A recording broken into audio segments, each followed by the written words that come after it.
रिया किताबों की दीवानी थी। उसकी दुनिया पन्नों के जंगल में खिलती, शब्दों के झरनों में बहती। सुबह होते ही वो बरामदे में कुर्सी डालती, चाय की चुस्की लेते हुए किसी कहानी में खो जाती।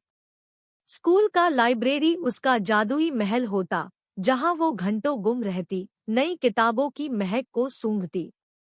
रिया हर किताब में एक नया दोस्त, एक नया सफर तलाशती। वह रोमांचक पहाड़ों पर चढ़ती, समुद्र की लहरों पर सर्फ करती, इतिहास के पन्नों में झांकती।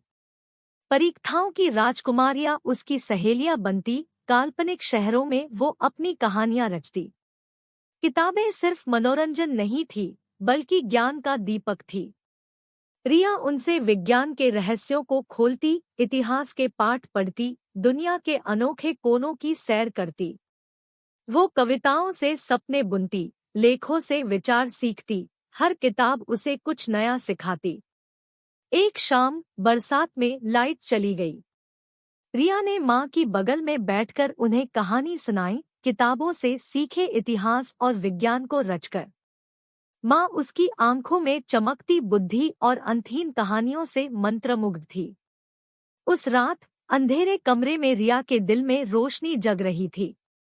वह जानती थी, किताबें सिर्फ कागज के पन्ने नहीं, बल्कि जादुई कुंजियां थी, जो अनंत ज्ञान के खजाने तक ले जाती थी।